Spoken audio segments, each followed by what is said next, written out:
Welcome back, everyone. Welcome back to another episode of Circle City Conversations, the Indiana Legal Podcast.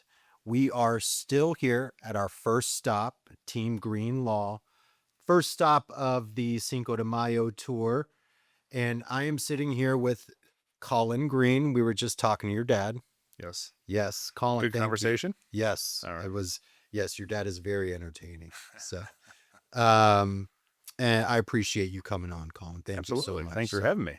And we've been talking about doing this for a while, right? We have. Yes. So I'm glad that we were finally able to get together. So for some of our listeners that may not know you, tell them a little bit about yourself. Where are you from?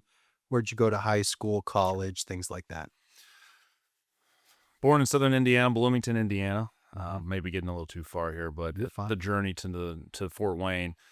Spent some years in Columbus, Indiana, where Dad was practicing and was a judge. And then from there, he found an opportunity in Indianapolis. So the family moves with, and I'm in kindergarten here in Indianapolis. Then another opportunity presented itself where he was able to work with Tom Blackburn in Northern Indiana in Fort Wayne, open to practice. And I spent most of my all my schooling in Fort Wayne. Went to Homestead High School, graduated there in 2001. So Fort Wayne is a home to me. Yeah. I've been away now, though, from Fort Wayne just as long as I was living in Fort Wayne. So since 2009, I've been in Indianapolis. But from Homestead in 2001, went to Ball State for undergrad. I'm an outdoors person. I like to do things with my hands. So it was the options that I was looking at was engineering at Purdue, architecture at Ball State. So went with the path of Ball State, graduated in 2006 with an architecture degree, focused on the landscaping side and grading and AutoCAD and all that kind of stuff. Found myself in Charlotte with an engineer firm for 2 years in 6, 7, and 8. So that was where I thought I was going to be. You know, I was designing an AutoCAD, seeing it being created out in the environment, and that's where I thought my calling was. I was having some second guesses, though, in that first career in Charlotte. I had a conversation with one of the engineers in the firm, and he looked at me and he said, "Collin, what are you doing here?" And I said, "Trying to make a living. You know, that's what I want to do. I love Charlotte. I love the East Coast, and engineering or design is where I want to be." And he goes, "Your dad's a lawyer back in Indiana, right?" And I said, "Yeah, he is." And he said, "He has his own practice." And I go, "Yeah, he does. He's a partner." And he said, "Maybe you should think about law school." Never thought about it. Never once thought about it through undergrad. And that seed was planted in 2007. The economy did what it did in 2008. Nobody was building. There was no work. So I was the last in, first out of that engineer firm without a job for 6 months, on unemployment in Charlotte, saying, I got to figure something out. And I talked to some colleagues back at Ball State, and they said, well, we've moved on to the construction side of the business, right? We're now in managing construction projects. There's a little bit more money to be made, maybe a little more headache because you're out on job sites, you're driving all over the place, but you're big jobs, $1 million jobs. So I went back to school at IUPUI, came home and got a degree from Purdue in construction management. Okay. In 2010. As when I finished that program. And then I worked for an electrical contractor here in Noblesville, Gaylor Electric, and was training to be a manager. But my first job I got stuck on was Purdue Mackey Arena when they were revamping Mackey. Yeah. So I was, in reality, it wasn't a long drive in the world of construction, but that was my first gig, and I was doing 45 minutes one way, so an hour and a half every day, up on the job site, 7:30 with the guys, leaving at 6, long hours.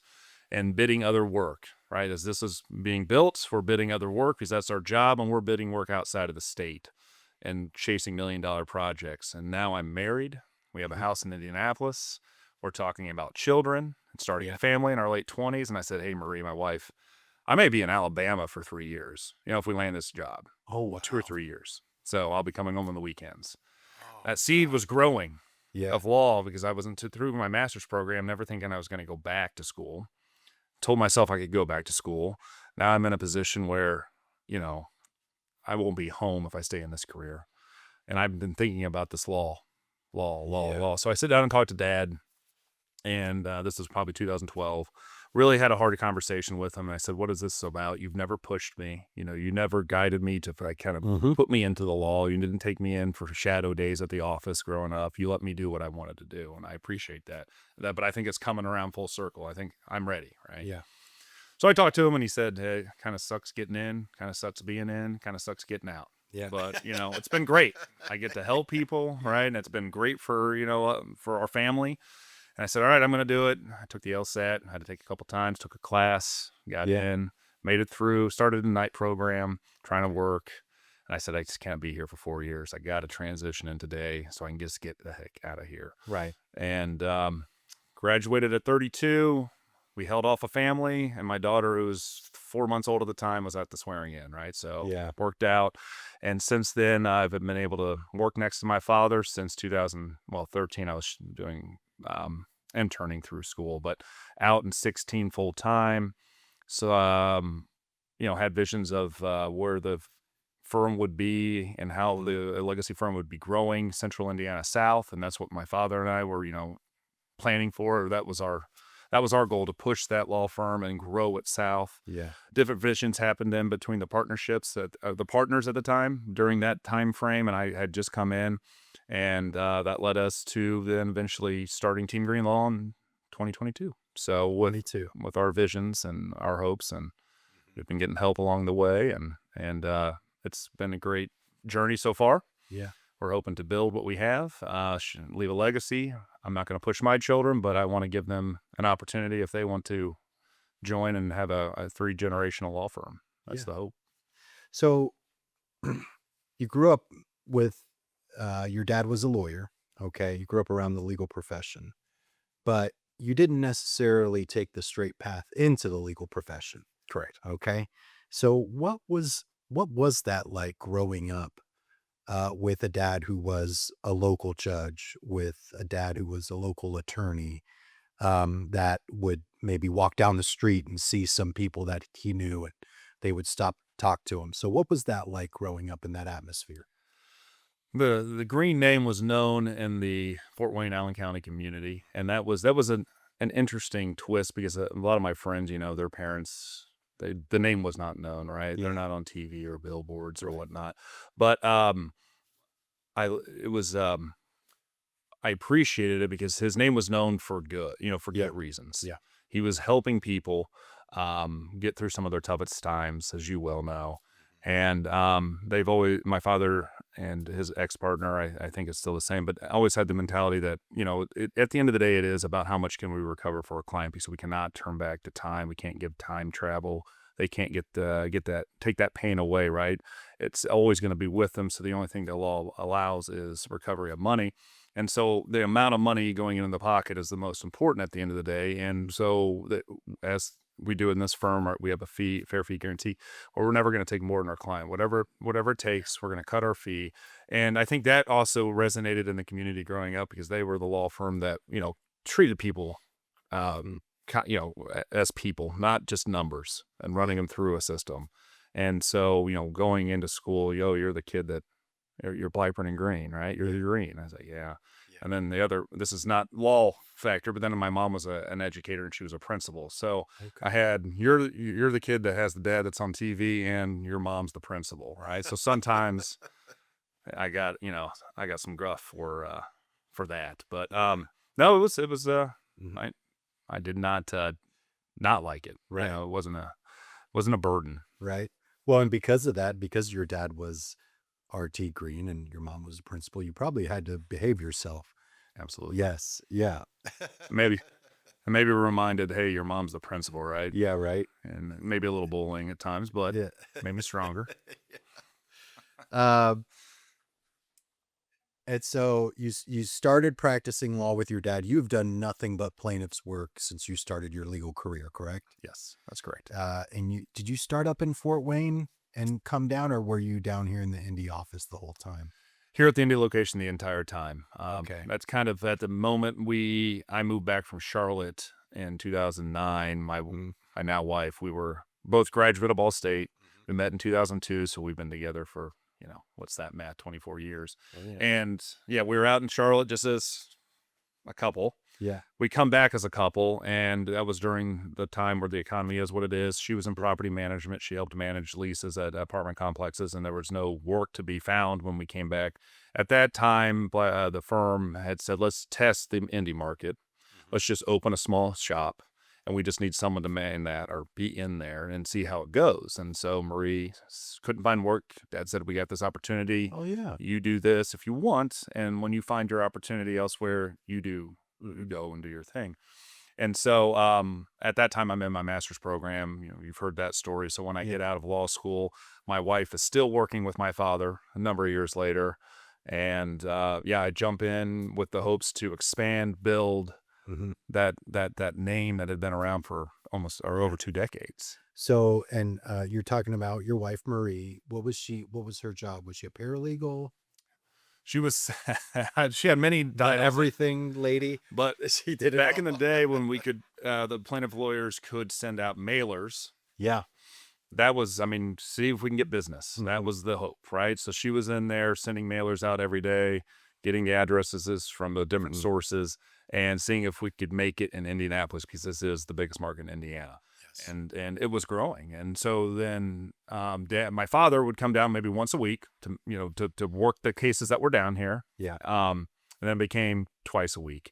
And then it became, which was a bit of a burden on Marie, my father living with us for Wow. over a year as this was building because we were getting more work, Yeah. helping more people, to the point where he was full time with us. And my mom, being who she is, very frugal, would not spend a dime if she doesn't have to. Mhm.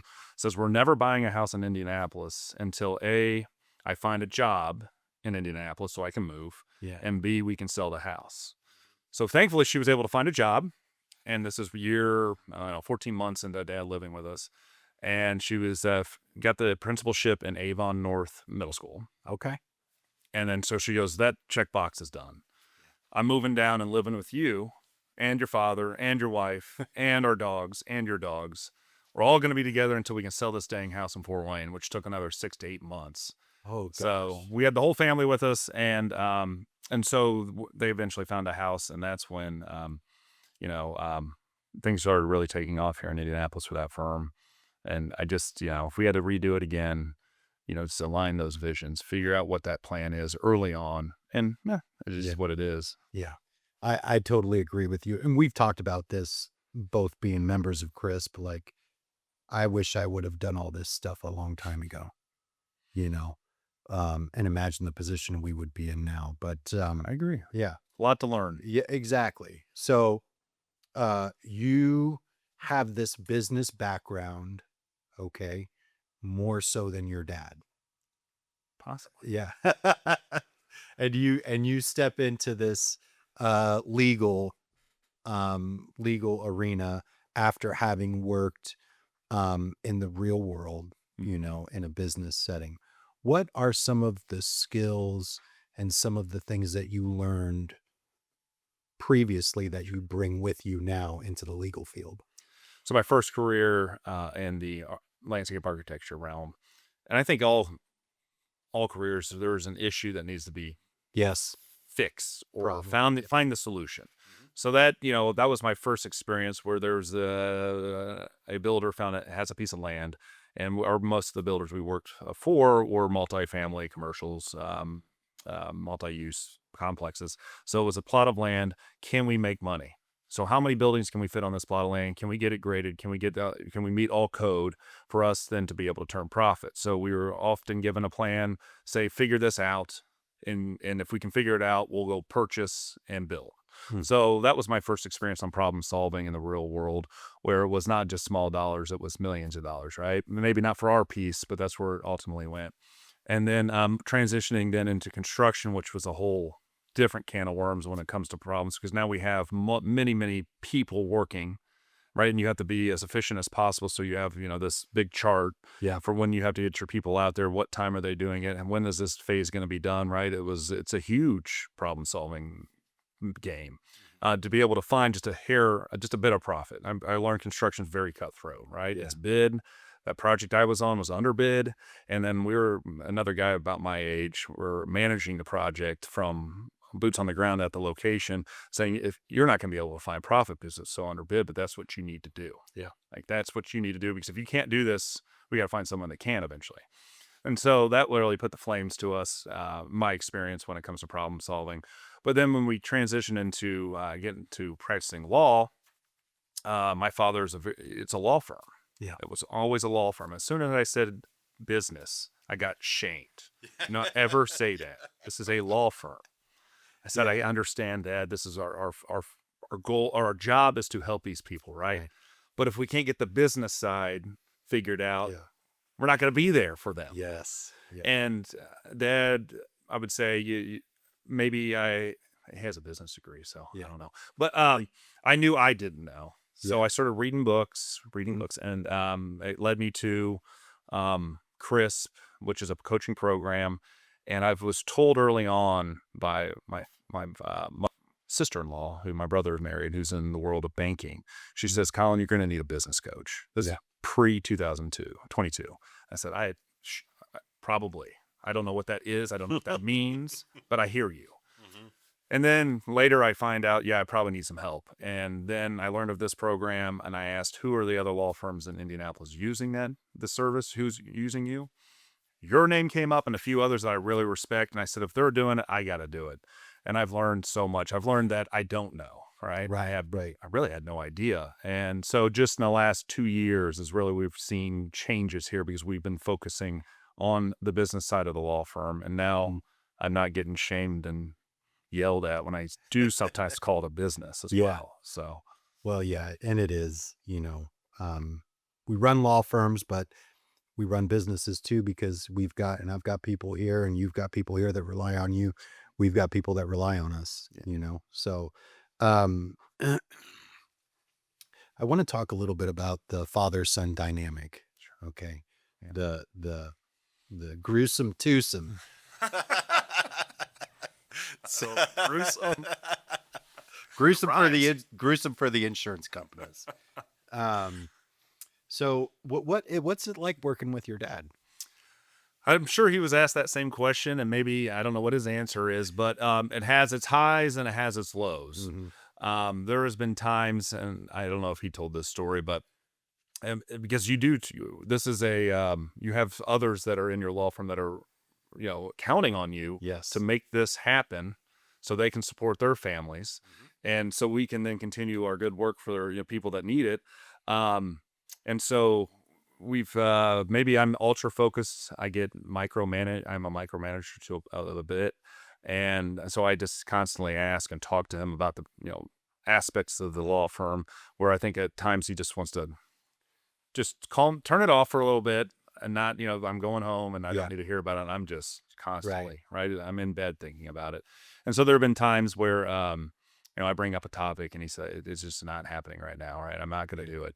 But it is the moments that he says, damn it, Collin, if I just knew this 10 years ago, if we had done this just a decade ago, right? I'm amazed about what's happening and what you're learning, and we're doing better work because we're doing it more efficiently, right? Or we're seeing better outcomes because of the ways we're doing things now that we weren't doing back then. And so those are the moments that that are awesome to be next to him. Yeah. And I don't have that, when I was working for other companies, I always had this, if I don't make it, if I don't bring the outcome, I maybe can. I mean, maybe it. Yeah. That's not the case here. No. Right. We have the vision together, and he wants to walk away from this seeing that this is growing and that it could be going to the next generation and so forth. So I don't have that worry that someday I may not be here. Yeah. I will say, I think particularly in this area of law, and I've noticed this talking to my business coach who coaches businesses. I work with another coach as well who does everyone, like across the board. And he told me, he was like, Alex, your industry is crazy from a trying to predict revenue standpoint. And so I think when you do this kind of work, let's say you just do personal injury work like we do, you have to understand that there will be 3, maybe 4 or 5 month gaps in time where you're not going to make much money. And you got to make payroll, and it's like that image of the duck swimming. Everything looks cool, like on the surface, right? But then below the surface, the duck's just going, going, going, you know? Yeah. Yeah. So, I get it, man. I understand, you know? So let's talk a little bit about the practice. Sure. The practice itself. What kind of cases are you guys focusing on right now? I guess a traditional PI Yeah. focus, motor vehicle, wheels and premises Yeah. on someone's property, right? Yeah. Those are our two biggest. So I think the majority of our caseload is cars, followed up by a trip, slip, fall, and then a sprinkling of truck cases, semi-truck cases. That's where I'd like to see more of and head towards. But it is a very competitive world, like Oh, yeah. we just spoke about, and how to get there. Keep trying, but yes, the majority of our cases we're not into disability, workman's compensation, nursing home, 1983 civil, and I know that other firms like you know, diversify there, and maybe that's a hope someday from my vision, and part of the reason the name team, it's not just Green and Green Associates or names, because I have a vision that someday there will be a team of lawyers that do a variety of things that fall underneath that team umbrella, because it's just one unit with different focuses. So underneath it. So but I do think the legal industry is heading that way, this kind of vertical consolidation, where you've got a firm that can maybe offer multiple services. Yeah. So, because for us, it's all about building that trust. And the general public doesn't build trust with a probate lawyer, a family lawyer, a criminal lawyer, a personal injury lawyer. They know one person, you know. But if you have a fully integrated firm like that, they know that one person and they can get you to the right. That's right. Yeah. Yeah. I agree with that. Yes. So we're doing some of that, but with with our Spanish friends, you know, our Latino clients, really focused on that. So That's huge. That's huge. In my opinion, for you all, yeah. in your organization, So we don't have that hook. I wish I'd have stayed in my Spanish and through college, but I did not. So regretting that decision.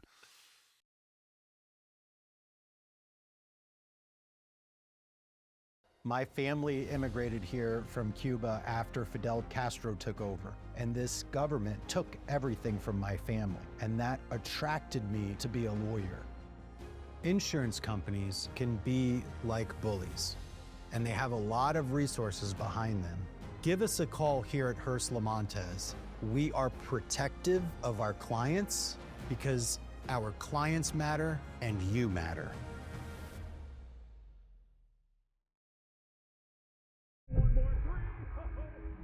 At Hearst Limontes, we're a firm that believes in people. We don't just talk about justice or fairness, we live it. The Indiana Fever are trailblazers. They inspire not only in how they play, but how they lead in our Indiana community. Being a father changes everything. Supporting the Fever is one way that I show my kids what it means to believe in fairness, to believe in respect and possibility. At Hearst Limontes, we believe in those same things. The Fever stand for resilience, grit, determination, and heart. They aren't just a basketball team. They're a symbol of what's possible when you refuse to give up. Their impact ripples far beyond the court, and you can see it in the energy, pride, and hope that they create in our city. Whether you're a young girl dreaming of playing in the WNBA or a kid in a small town dreaming of becoming a lawyer, you belong. This partnership is proof of that. At Hearst Limontes, we believe in standing up for those people that are overlooked. From court to court, Hearst Limontes is your winning team.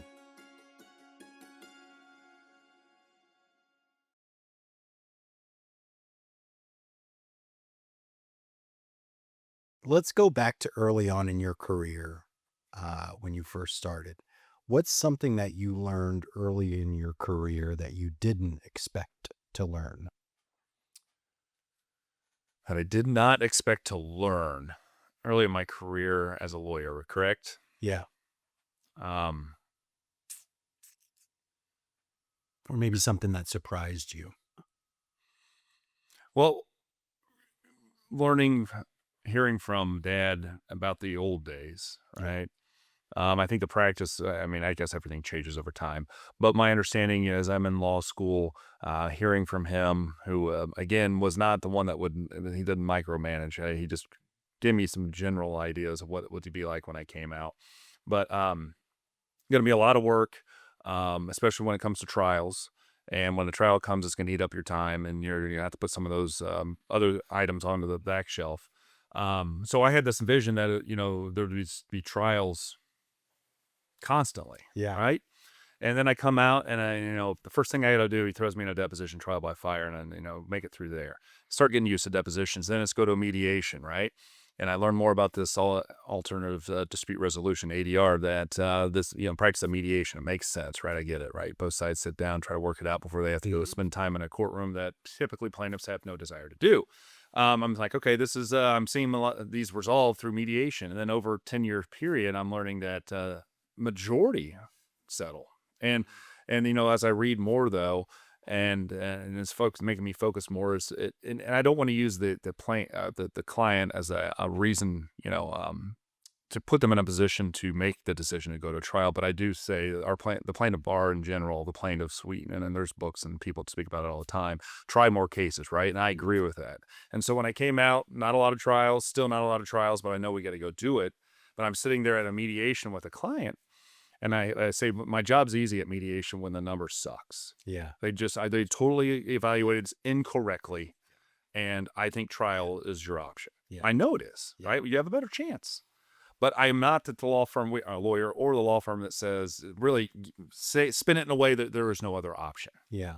I say you do have an option. Yeah. You can settle this, and I will cut my fee, and I'll do whatever I can to get as much money in your pocket. I'll cut my fee. Yeah. Or we go to trial. Yeah.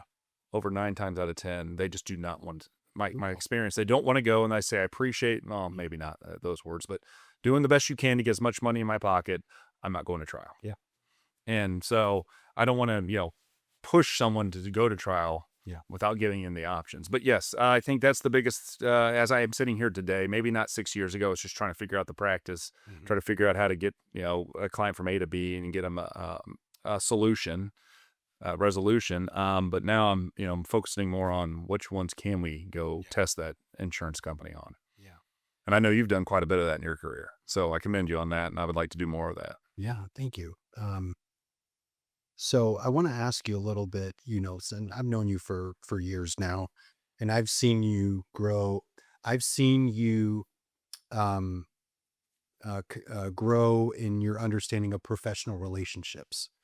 Like, and so if you could go back to first year lawyer Collin, okay, and talk to him about the importance of developing your professional relationships and professional networks, what would you say to him? I would say, and I've heard this from my father, when you start a business out as he did way back when, you got to go do that. Yeah. Right. And then you get to a point, if you're an advertising lawyer, maybe that advertising is bringing that work to you without having to go as much to network. And that's what I stepped into when I came out of law school. That was the experience I had. Yeah. Right. The advertisement budget was still, not as compared to the big guys, but there was a budget there that was bringing in cases. Yeah. So it wasn't, hey, Collin, why don't you get involved in this, get involved in that, do this, right? This is what you should do as a young lawyer. That was never really, that was not even really spoken about, right? But shame on me for not just going and doing that. And now that we started this practice, this law firm, and the coaching is a huge help, because one of the first questions is like, how's your networking? How's your referral business? And I said, I don't understand. What do you mean? Yeah. Are you going out to events? Are you meeting people? I'm not. Yeah. I said, that's the one thing you can do now.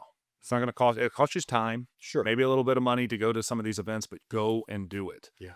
Through, the legal field and other fields, right? Yeah. Everybody needs your help when they need the help. Yes. Nobody needs it until they need it. So go out and meet people. Yes. And so that was one of the reasons I met you was, I found a program that you were involved in, and then I started learning more, and I'm trying to go to, I'll be at the block party, right? Yeah. So for 5 years, there's indie bar events going on. When I'm at the Legacy firm, and just delete, email, whatever. Nobody's doing it here. Nobody's going to many things. Do I Mhm. need to do it? I should have been. Yeah. Absolutely. Yeah. I think it's so easy as a young lawyer to get caught up in learning how to actually practice law. But realizing the fact that it's like I said, it's called practice for a reason. You're not going to get it right away. It doesn't happen like that. You have to do it over the course of time, but you may as well be able to sprinkle those relationships on top of that because those, again, only build over the course of time. You know, Collin isn't going to send us a civil rights case unless I have a relationship with him. And he's certainly not going to do it the first time that I meet him, you know? So, well, maybe if it's a good Yeah, you have a good reputation. um right now, let's talk about right now and then the future as well. Okay.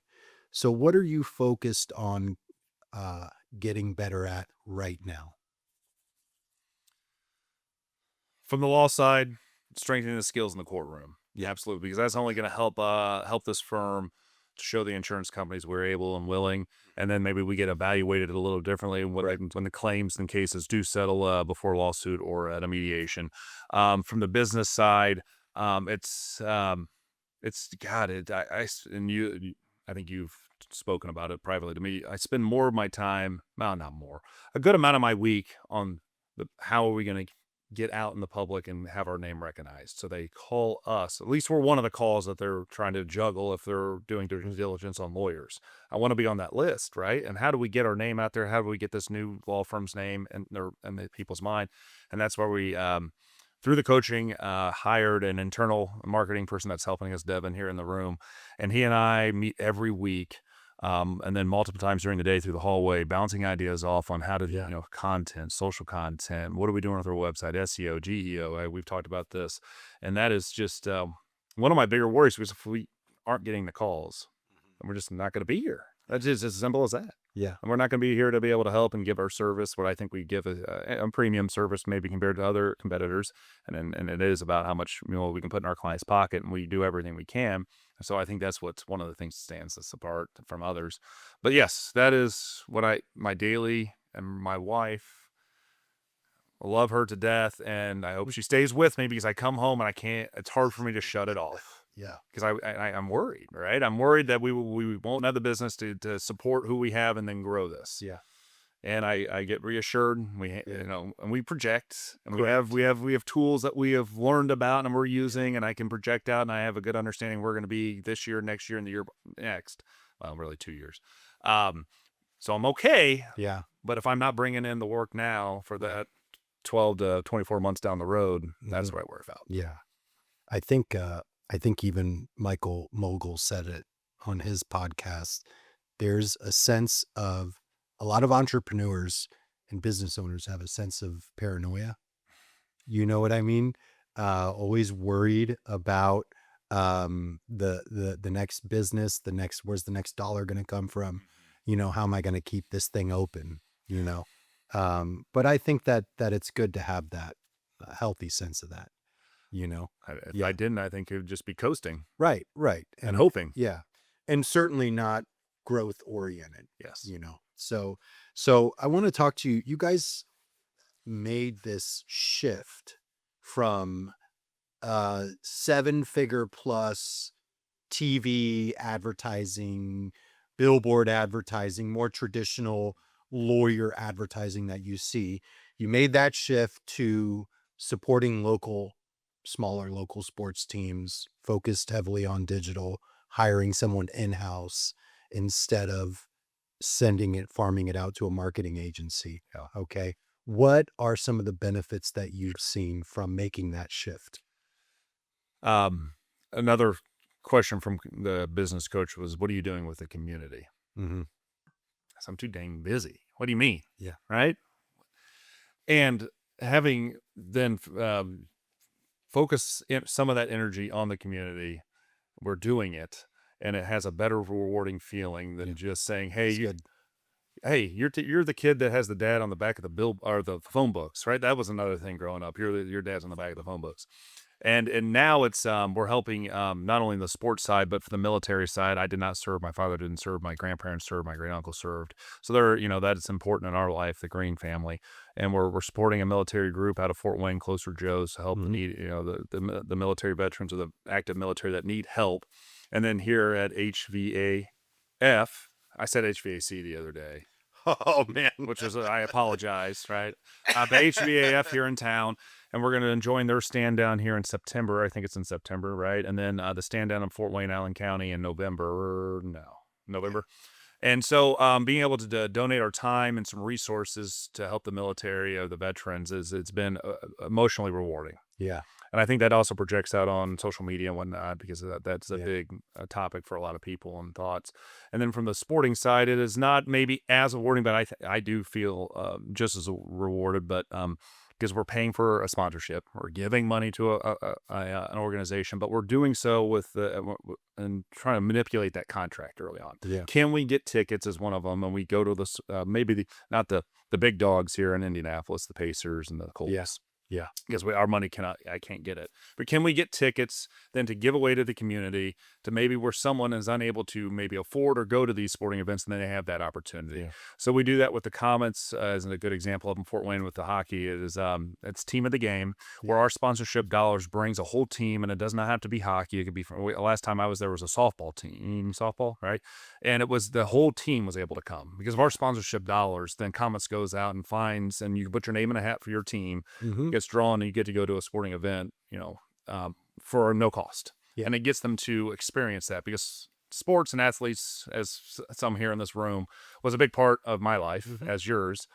And that helped shape and mold me. Yeah. So I think my opinion is it can only help others. Correct. So, Yes. and so that's what, and we're continually looking for other opportunities in community because Mhm. I had not thought about it 2 or 3 years ago. Yeah. And now that we're doing it, I get excited. We're going to go out and help clean a home up or a property, correct, Devin? Here in when is it? In a couple weeks. We're cleaning up a house for helping HVAF get a house prepared for Oh wow. someone in need that can't afford a Nice. house. So we're going out there taking a half day on a Friday, and the whole team Yeah. here is going out and trying to get that property ready for someone to move in. So, That's really and cool. it feels great. I hear it all the time, and it Right. really does. Right. Well, it's important for us to be able to do that, and because I think that a lot of things are said about injury lawyers and the way that we're portrayed, but the reality is that most of us, maybe the bigger advertisers may be a little bit different, but most of us are doing this to help people to make our community a safer place. Yeah. You know, through accountability, through the rule of law, through making sure that insurance companies are held accountable. So, um, let's talk about outside of Okay. work, outside of the office. So, you're an outdoorsman. I am. What do you do outside of work? Sure.